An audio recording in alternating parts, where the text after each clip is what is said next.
The ghost of नयन। परिवार में दहशत थी। नयन गायब थी और सूजो की शादी शाओली नाम की एक रहस्यमय महिला से होने वाली थी। नयन का भाई मोइन और उसकी माँ सब चिंतित थे। मोइन, नयन गायब है और आप लोगों ने हमें इन्फॉर्म करना जरूरी नहीं समझा। सूजो कहाँ है? मुझे पहले उससे बात करनी है। सूजो अपने कमरे में बंद था। मोइन और नयन की माँ आशा लता ने दरवाजा खटखटाया, लेकिन सूजो ने बात करने से मना कर दिया। सूजो, अंदर से नहीं, मैं अब इन लोगों से बात नहीं कर सकता।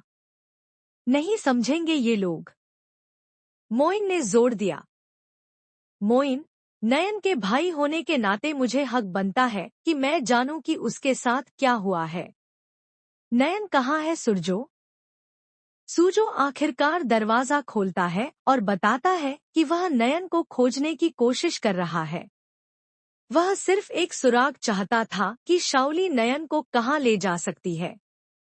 इस बीच एक स्थान पर एक गुरुजी नयन को बचाने की कोशिश कर रहे थे, लेकिन उनकी हालत बद से बदतर होती जा रही थी। नयन की माँ परेशान होकर सूजो के घर पर बैठी अन्य महिलाओं से बात करने की कोशिश करती है। नयन की माँ, हम लोग प्लीज बैठकर बात करते हैं। आप लोग पूरी बात सुनेंगे तो?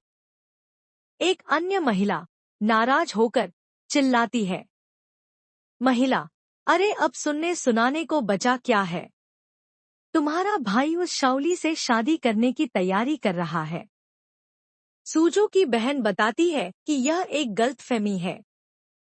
सूजो की बहन, ये सब शाओली दी का किया जा रहा है।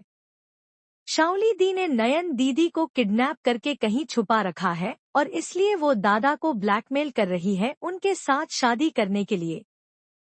लेकिन उस महिला ने इन बातों पर विश्वास नहीं किया और उसने बताया कि नयन ने जाने से पहले तलाक के कागजात पर दस्तखत किए थे। महिला, नयन ने सूजो को डिवोर्स दे दिया है। सूजो की बहन ने कहा कि शाओली झूठ बोल रही है और नयन को खोजने की कोशिश करनी चाहिए। उसने यह भी बताया कि शाओली की साड़ी पर खून के दाग क्यों थे। नयन की माँ आशा लता सूजो के कमरे में जाती है, जहां शाओली भी मौजूद है। आशा लता, सूजो की शादी के लिए राजी होने से पहले मुझे सबूत चाहिए। यही कि नयन जिंदा है, कि उसकी सांसें अभी तक चल रही हैं। शाओली नयन के जीवित होने का कोई सबूत देने से मना कर देती है। इस बीच नयन की माँ आशा लता, जो खुद को एक शक्तिशाली महिला साबित करती है, शाओली को चुनौती देती है। आशा लता, तुम सोच भी नहीं सकती कि आशा लता चीज क्या है। मेरे बारे में जानना है ना तो माला से पूछ लो। जब तक इस बात का सबूत नहीं मिल जाता कि नयन जिंदा है, शादी भी नहीं होगी। गुरुजी ने नारियल फोड़ा, जो काला और सफेद दोनों निकला, जिसका मतलब था कि नयन की जान तो बच जाएगी पर जीवन पहले जैसा नहीं रहेगा।